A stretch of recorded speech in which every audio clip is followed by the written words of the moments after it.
A quiet neighborhood, a sunny afternoon. A little girl vanishes without a trace. No broken windows, no signs of struggle, just gone. And somewhere in the shadows, a man watches, not with rage, not with panic, but with a calm, patient hunger. They will call him many things: the Boogeyman, the Gray Man, but his real name is Albert Fish. And what he does to his victims will make even the most hardened detectives lose sleep. This is not just the story of a killer. It is the story of evil wearing the mask of an old man, a monster hiding in plain sight. The year is 1928, New York City. Children play stickball in the street, their laughter echoing between brick buildings.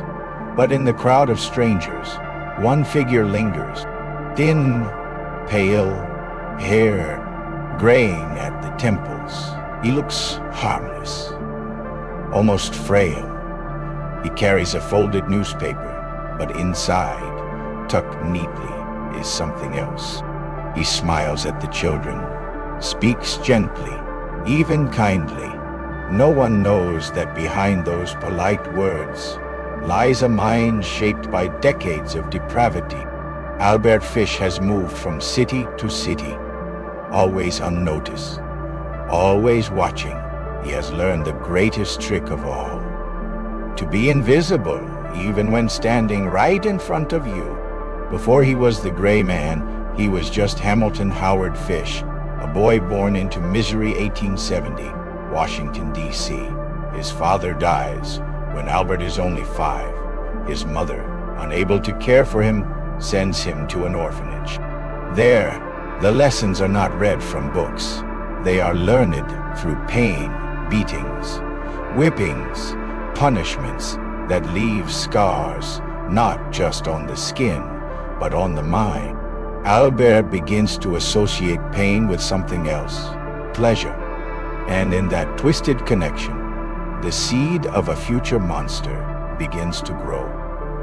By the time his mother takes him back, it's already too late. The damage has been done. As a young man, Fish drifts.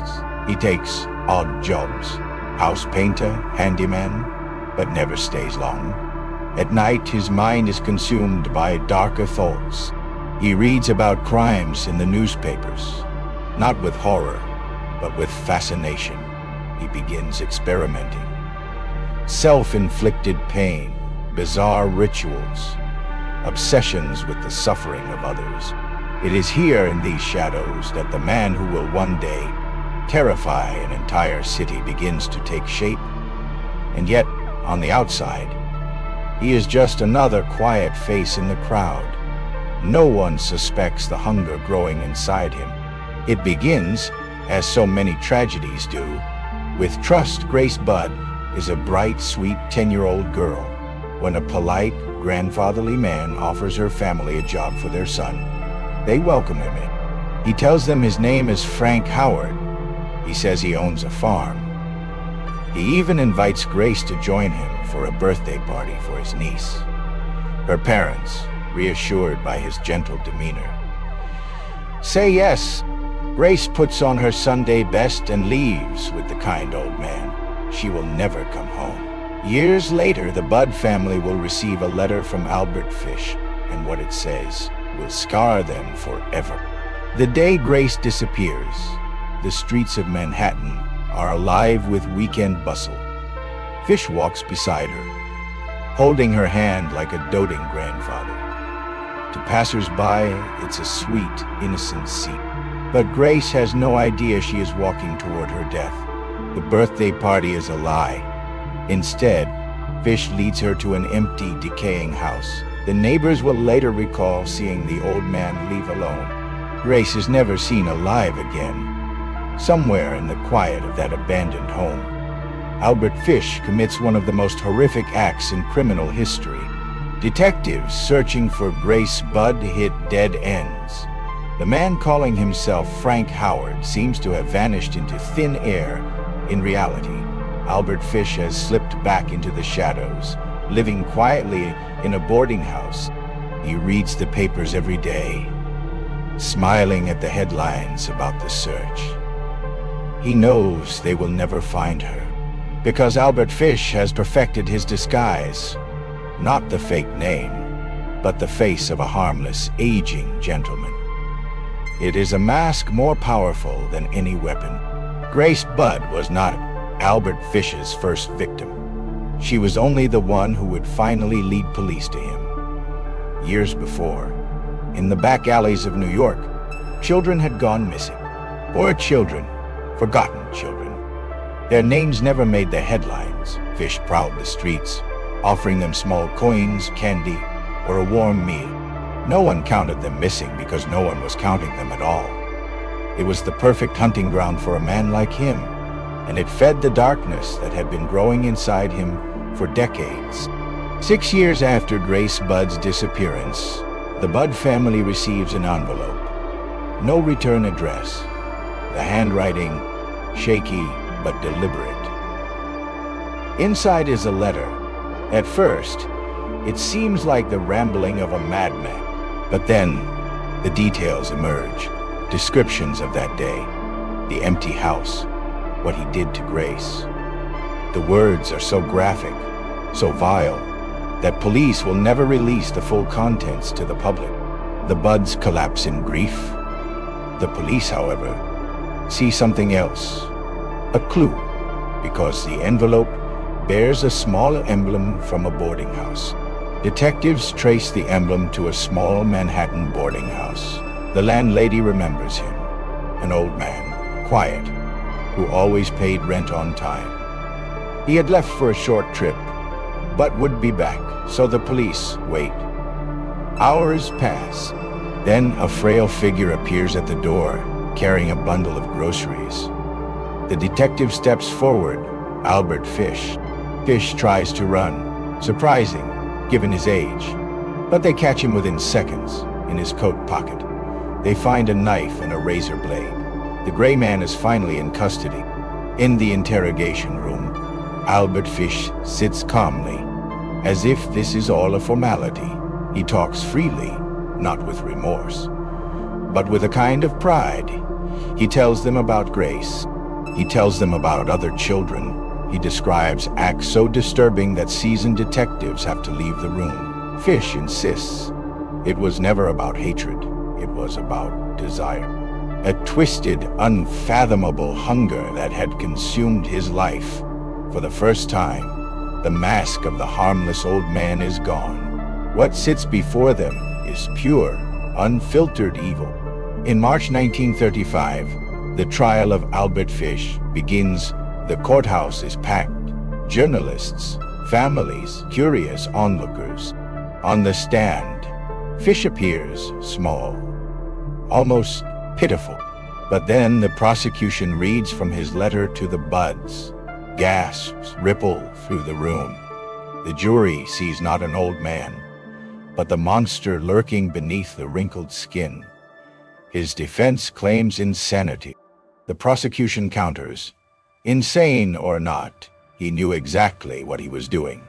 It takes the jury less than an hour to decide. Guilty, the sentence death.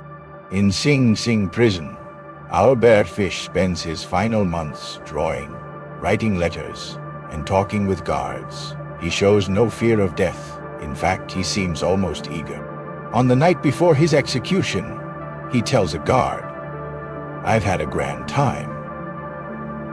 Those words will haunt the guard for the rest of his life. For Fish, the electric chair is not punishment. It's merely the end of a chapter. On the night before his execution, he tells a guard, "I've had a grand time."